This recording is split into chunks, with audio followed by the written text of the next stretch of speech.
Let me paint you a picture. It's Thursday evening, the kind that smells like leftover rain and regret. I'm nursing a cold beer in the living room, socks mismatched but morale high, when my wife bursts through the front door like she's been cast in a soap opera. Dramatic wind included.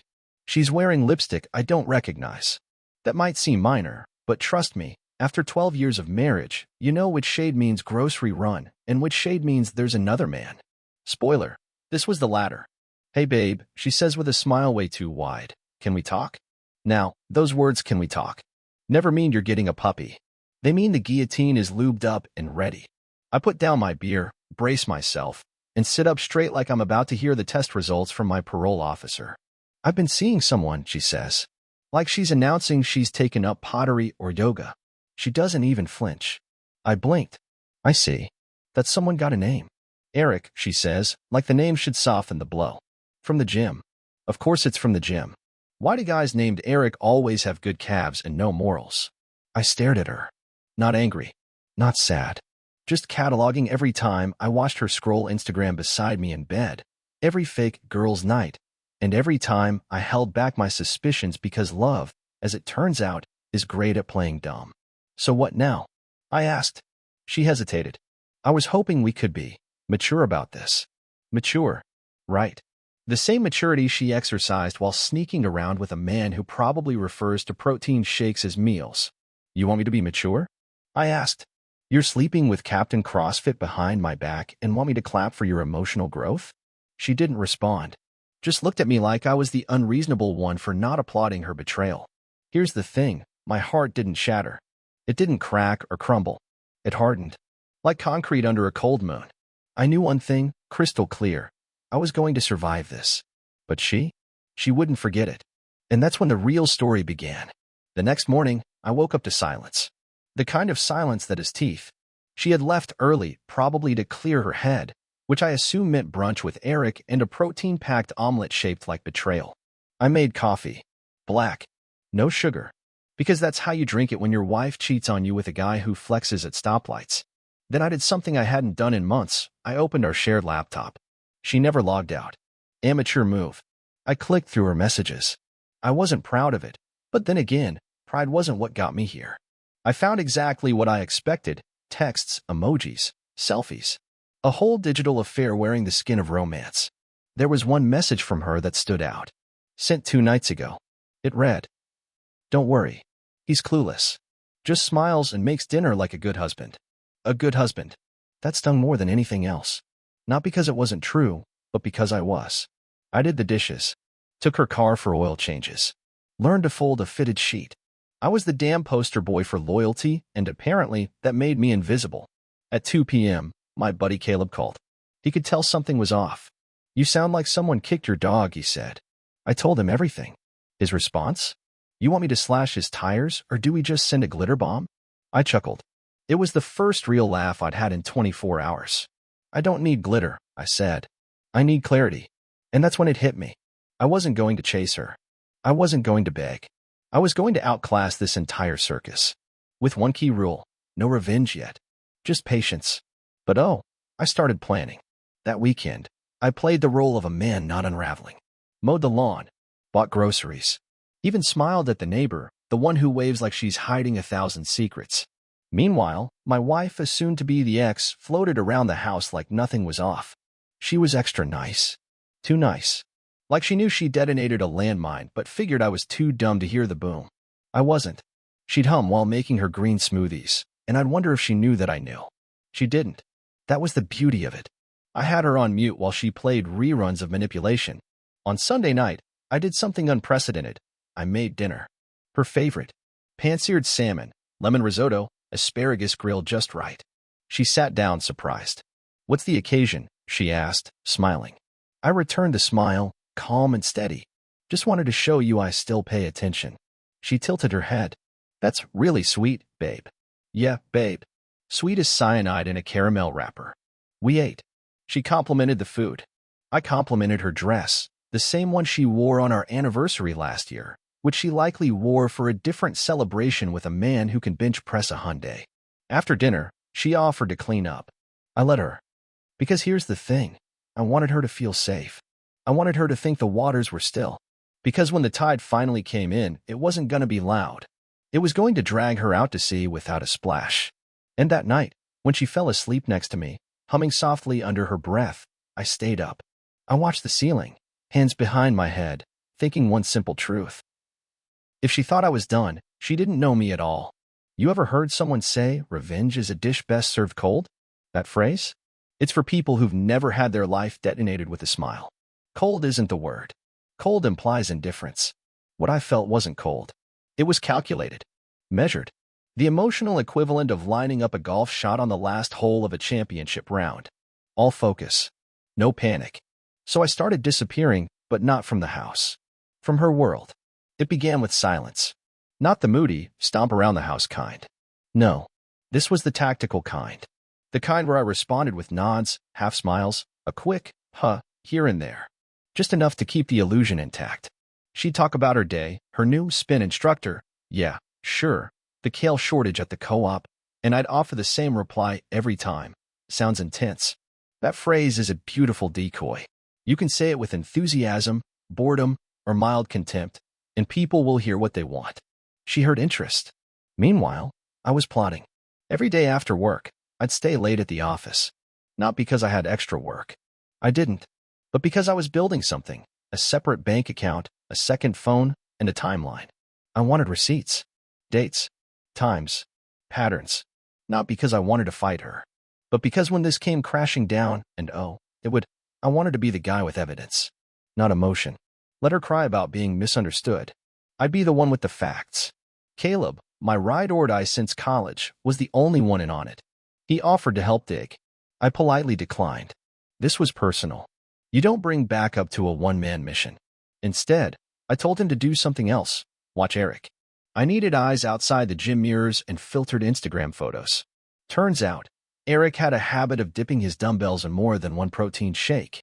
Caleb followed him for 3 evenings. Reported back that on Wednesday, Eric left the gym with someone else. Not my wife. A blonde. Half her age. Different car. Dude's got a rotation, Caleb told me, like he was reporting on enemy troop movement. Perfect, I replied. Let's see how she likes sharing. The real kicker? She didn't know I already filed for divorce. I'd done it quietly, through a lawyer who understood discretion and the beauty of an airtight prenup. I made sure it looked like we were still a happy couple on paper. On social media, I even posted a photo from our anniversary 2 years ago.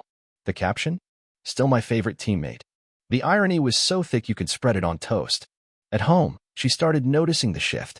You've been different lately, she said one night, curling up next to me like a fox that forgot it just raided the hen house. Work stress, I replied. She frowned. You've been so quiet. I miss us talking. Us talking. Right. Because apparently, pillow talk dies when you start whispering sweet nothings to someone else's husband. Still, I played along. I miss it too, I said. And that was enough to keep her guessing.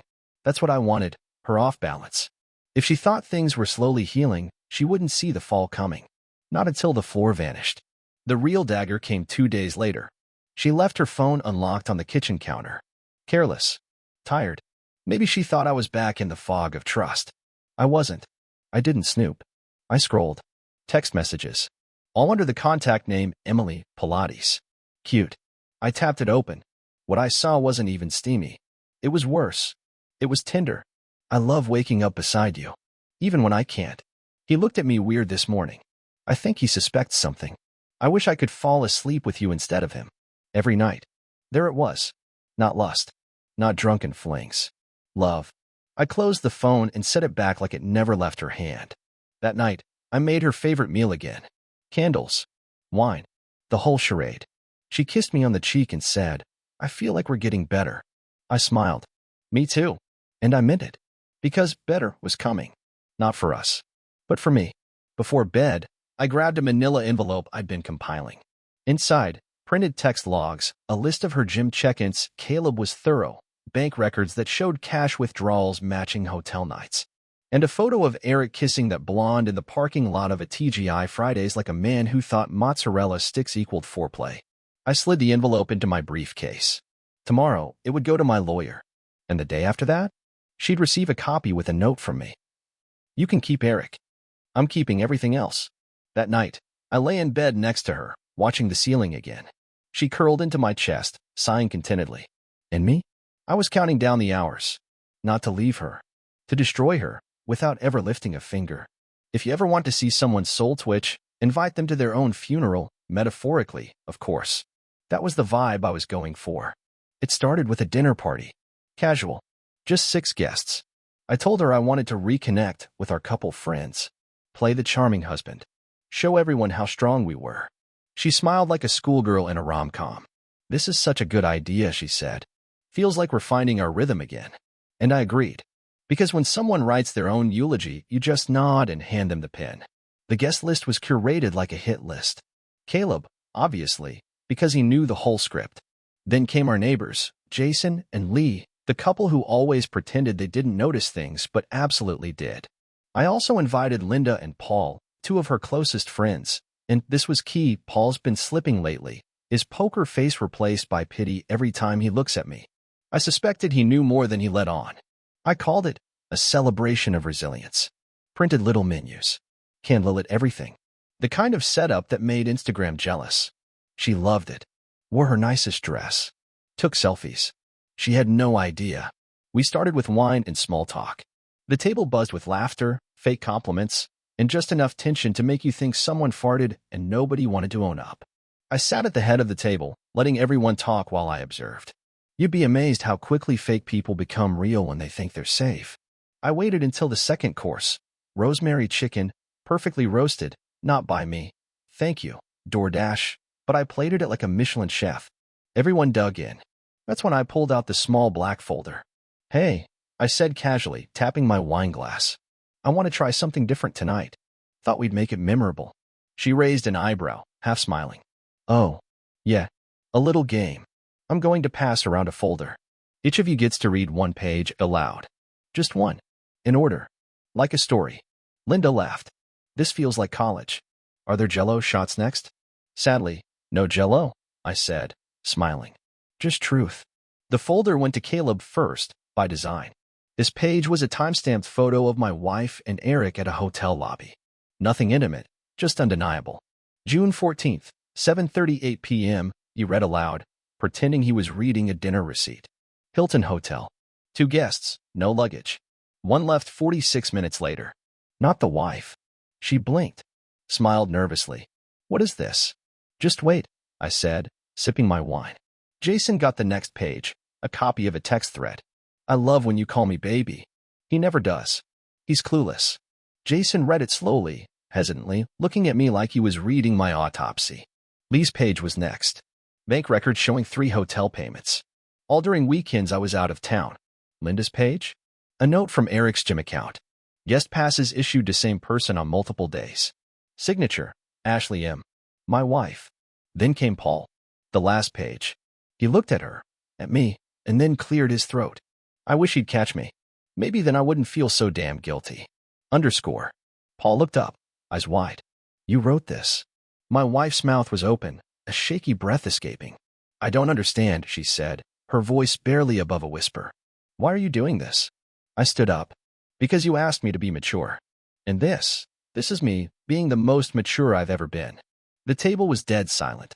I turned to her. You invited a stranger into our marriage. You lied to my face, you mocked my trust, and you didn't even have the decency to be smart about it. I gave you space. You used it to cheat. I gave you peace. You filled it with secrets. Caleb set down his glass, letting the moment breathe. Here's what's happening next, I continued. You'll receive divorce papers tomorrow morning. Already filed. You'll see there's no claim on the house. I'm keeping it. No spousal support. Your name's off the utilities, car title, and bank. That envelope had enough proof to make Judge Judy raise her eyebrows.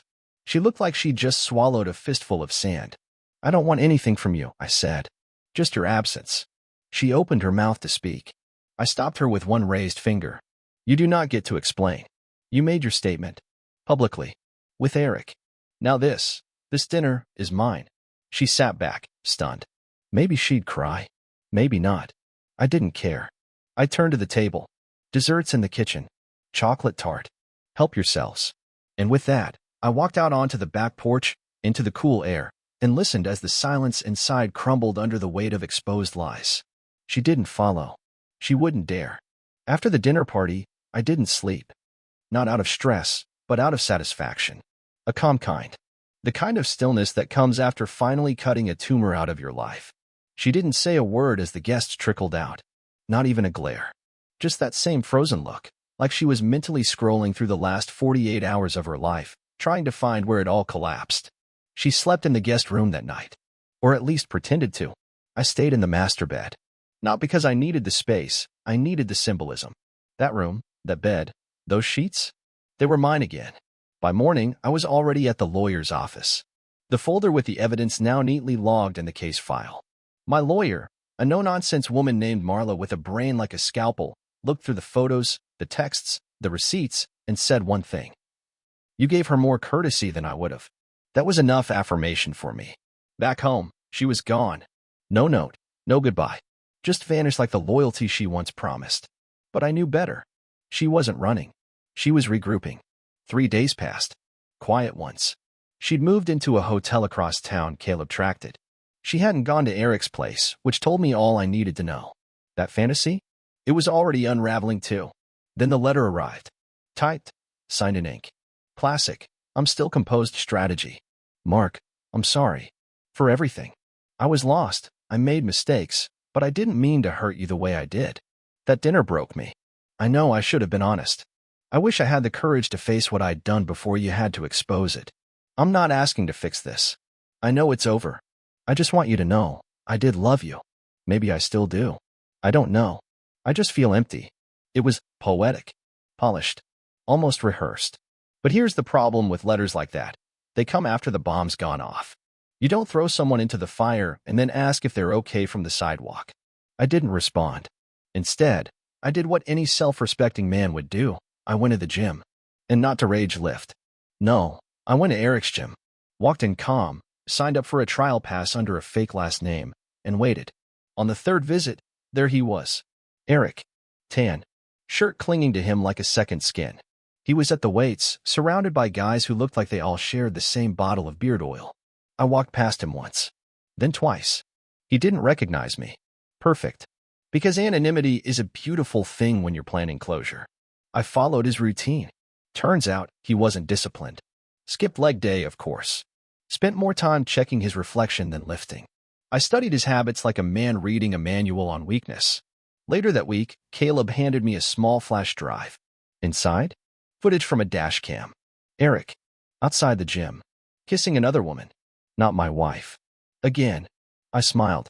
Maybe he thought he was some modern Casanova. Maybe he thought cheating was a lifestyle, not a symptom. So I printed the footage. 2 frames. Clear. Crisp. Like a courtroom exhibit. Then I mailed it. No note. Just the image of Eric, her Eric, kissing someone new, time-stamped and dated. Because sometimes the truth doesn't need words. It just needs proof. She didn't reply. But I saw her car parked outside our house the next night. She didn't come in. Just sat there. Head bowed. Engine running. For 47 minutes. Eventually, she drove off. I didn't chase. Because here's the thing nobody tells you. The moment you stop fighting to be understood by someone who is never listening, peace isn't gradual. It's instant. And mine had arrived. That weekend, I took down all the pictures. Not in a rage. Just methodically. Like an accountant closing out a bad fiscal year. One photo caught my eye. It was us, 5 years ago, at a beach. She was laughing, her arms around my neck. I looked happy. Genuinely happy. I stared at it a long time. Then I burned it. I didn't cry. Didn't feel a wave of emotion. Just watched the flames curl up the edges of what used to be, and realized I'd rather have ashes than lies. At work, people started asking questions. She'd visited the office once or twice over the years, and everyone knew her. But nobody asked directly. Just those polite, how's the wife? Kind of queries that assume things are fine. I gave the same answer to all of them. She's doing what she wants now. And so am I. Caleb and I grabbed dinner later that week. He raised a glass. To freedom, he said. I raised mine. To not wasting a second more. There's a strange kind of peace that comes after your world implodes. Not the kind they write in books or sell in overpriced meditation apps. This one's colder. Sharper. Like standing on a quiet battlefield, hearing nothing but your own breath. 2 weeks had passed since the dinner party. The bomb had dropped, the fallout cloud had cleared, and I was still standing alone, but intact. She hadn't come back. Not really. A few text messages. That letter. And of course, that night she sat in her car, parked outside like a memory trying to haunt me. She never got out. I didn't invite her in. Good. I started running again. Not from anything. Not toward anything either. Just for the rhythm. The control. Feet hitting pavement became a kind of therapy. Every mile was a message to myself. I survived. People around me adjusted in awkward ways. Jason, my neighbor, offered a lot of, if you ever need anything, man-type comments, like I'd been diagnosed with a terminal illness. Others were more transparent, like Linda, who called under the pretense of checking in, but clearly wanted the tea. So, have you heard from her? She asked, voice dipped in artificial concern. She left her dignity on the porch, I replied, and that's all I needed from her. Click. The truth is, I didn't miss her. I missed who she used to be, who I thought she was. That version of her hadn't existed in years. I realized most of our marriage had been a series of compromises, some so subtle I didn't even feel them happening. Until I was the only one left at the negotiating table. But here's where the story turns. One morning, I get a call from Marla, my lawyer. She filed a response, she said. And you're going to love this. That's not a phrase you expect to hear in divorce court proceedings. She's contesting the division of assets. Wants half the house. I blinked. She committed adultery. I have proof. We have texts, video, timestamps. Marla chuckled. I know. I said the same thing. But her argument is that you were emotionally distant, that she didn't feel seen. So technically, she's claiming emotional abandonment. I laughed. Not because it was funny. Because that was the most expensive sentence she ever wrote. Let her try, I said. We'll see how a judge responds to that. Right after we show him the gym footage and the text where she calls me her ATM with arms. Marla sighed. She's bluffing. But it means she's desperate. Good. Let her panic. Let her try to rewrite the story. Because I had already started writing the ending. And it wasn't going to be a reconciliation. It was going to be a reminder. That weekend, I attended an open house. Not for me. For research. The house next door to Eric's gym was for sale.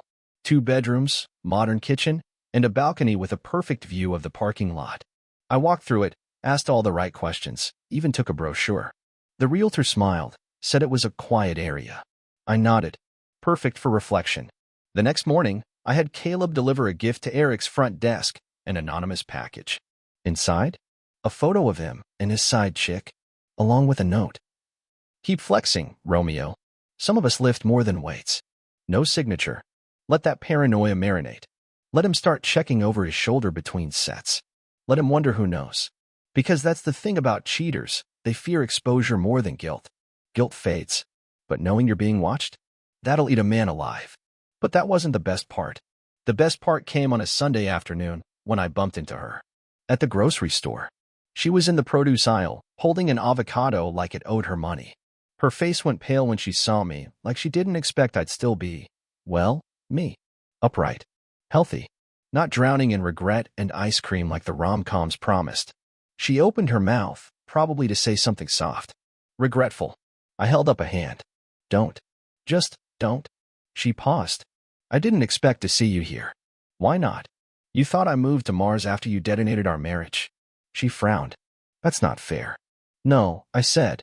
What wasn't fair was sleeping with someone else while I planned your birthday party. Silence. You got my letter, she said after a pause. Yeah, pretty handwriting. Empty words. She looked down, then up. I'm not with him anymore. I smiled. Doesn't change what you did. I made a mistake. You made a lifestyle. And just like that, I walked away. Not angry. Not bitter. Just free. The court date finally arrived. Now, I've seen courtroom dramas. The kind where someone dramatically bursts in with last-minute evidence or the betrayed spouse throws a shoe. This wasn't that. It was cleaner. Quieter. Like watching someone lose a chess match they didn't even realize they were playing. My ex sat across from me, wrapped in a blazer sized too tight for dignity.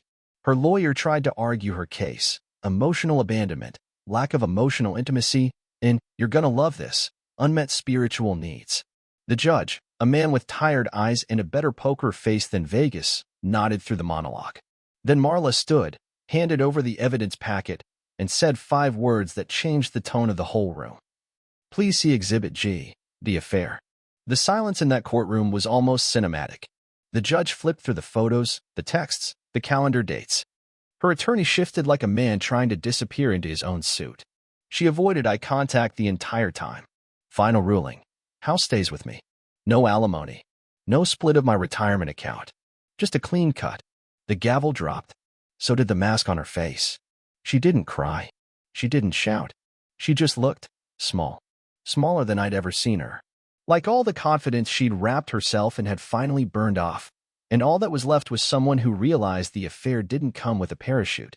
The weeks after the divorce were strange. Not sad, just unfamiliar.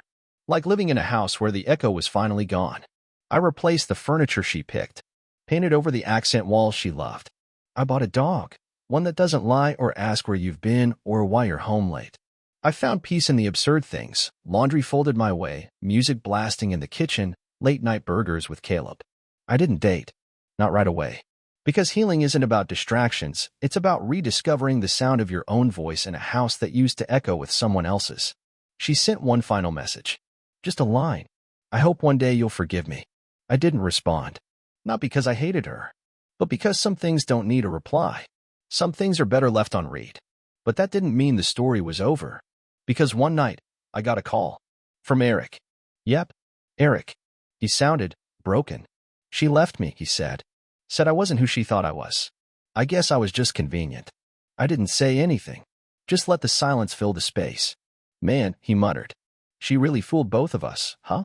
And that's when I said the most honest thing I'd ever said. No, she only fooled one of us. I just took longer to stop pretending. Click. 6 months after the divorce, I stood on the back deck one evening, watching the sun sink behind the fence line. A younger version of me would have tried to tie it all up with a bow, a speech, a reflection, a drink raised in poetic triumph. But the older me, the one who survived betrayal and dinner parties with built-in warfare, he just stood there, still, strong, unmoved. Because here's the truth, revenge doesn't need blood or fire or chaos. Sometimes the best revenge is becoming the man you were too loyal to be when someone didn't deserve you. She lost a husband. I found myself. She chased excitement. I found peace. And Eric? Well, he found out what happens when you build a relationship on betrayal. You never know which direction the knife will come from next. So here I am. Whole. Not bitter. Not broken. Just a man with clean hands, a loyal dog, and a porch that faces west. Sometimes, the best innings don't come with applause. They come with silence. And that silence? That's the sound of finally winning.